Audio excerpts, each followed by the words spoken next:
That tiny tooth your kid stuck under the pillow last night? A couple hundred years ago, that little thing could have gotten your whole family cursed. And I'm not exaggerating.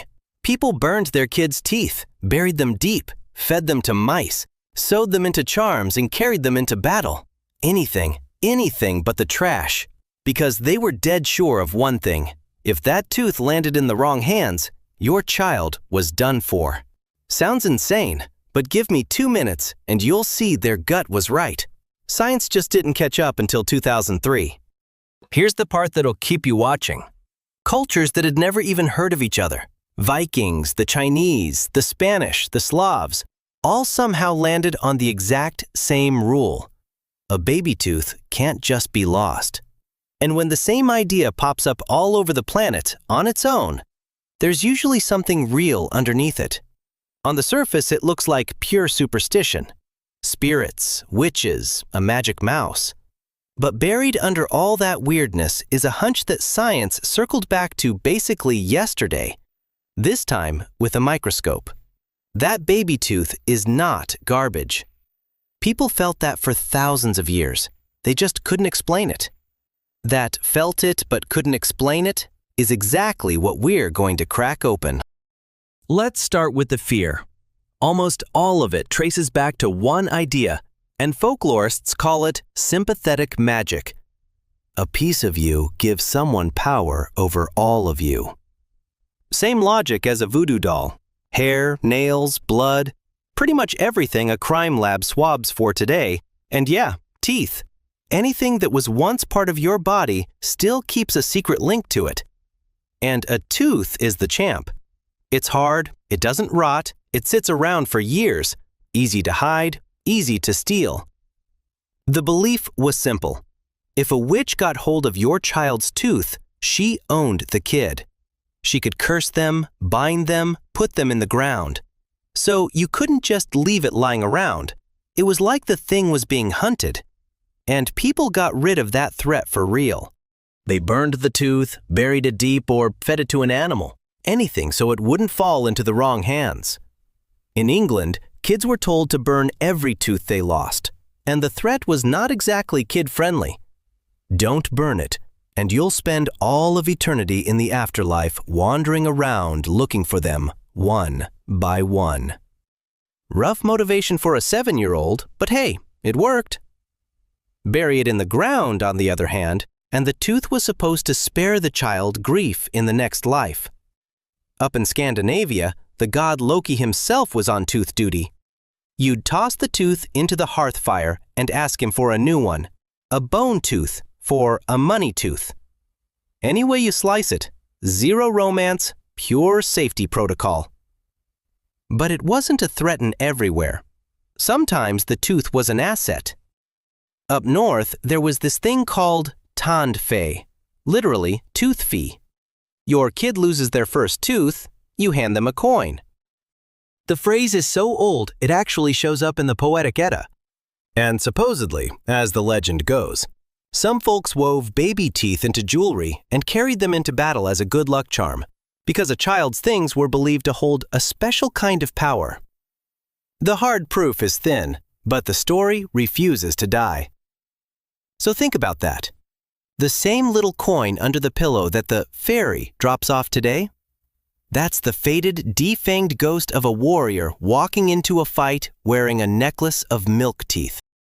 Next up, the mouse. And honestly, this is the one that survived. It's still alive today. All over the world, from Spain and France to Russia and across Asia, you handed the tooth to a mouse, usually with a little line, "Mouse, take my baby tooth and bring me one as strong as yours." And the logic was weirdly solid. A rodent's teeth are sharp and grow for its entire life.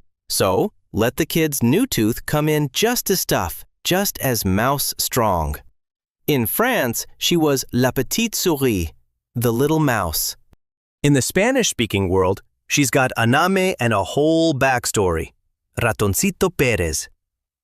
A priest named Luis Coló invented that mouse in 1894 on commission from the Queen because the 8-year-old king, Alfonso XIII, had just lost a tooth. a gentleman mouse who swaps teeth for coins. The guy's got a museum in Madrid now, dedicated to a rodent who sneaks around at night collecting other people's teeth. Framed a little differently, that's a horror movie.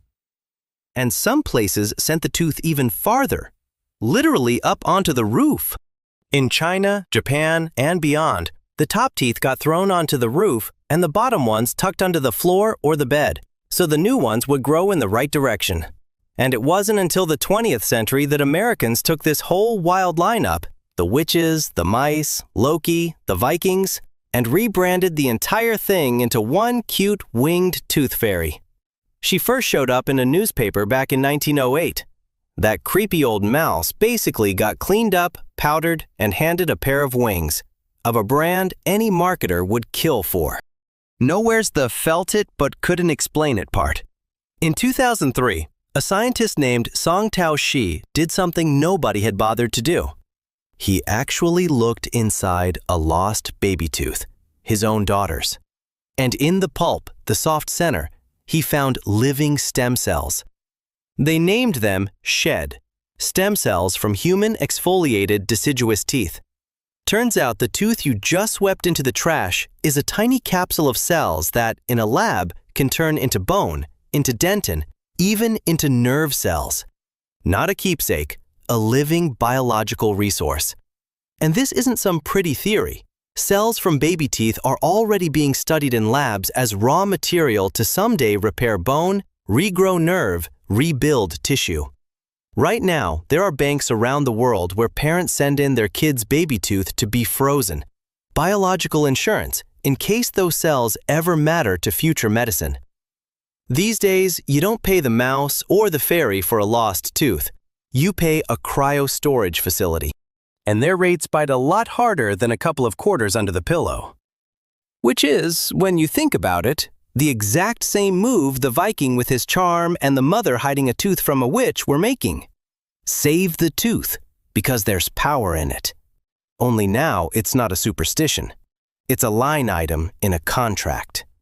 That instinct, this tooth is not garbage. Humans wrapped in witches and gods for thousands of years, and under all the tinsel, there was working biology. They were right about the what. They were catastrophically wrong about the why. And here, just for a second, no jokes. Because from here on, it's not about them anymore. It's about you. The difference between them and you isn't brains, and it isn't instinct. It's one single thing. How much is known? They sensed the tooth was special, that some kind of power stood behind it. And they were right. The power is real. It's just not witchcraft. It's stem cells. A superstition is really just a correct observation explained with the wrong words. You can see the thing matters, but there's no microscope and no word for cell, so a witch and a mouse step in to fill the gap. They squeezed everything they could out of what they knew. They just knew catastrophically less than we do. And here's the kicker. They hid their kids' teeth believing in witches and mice. And they were right. And you, who knows everything there is to know about stem cells, sweep that living treasure into the trash every single day without a second glance. Thousands of years of primitive superstition just beat modern man and his garbage can at his own game. So be honest, drop it in the comments.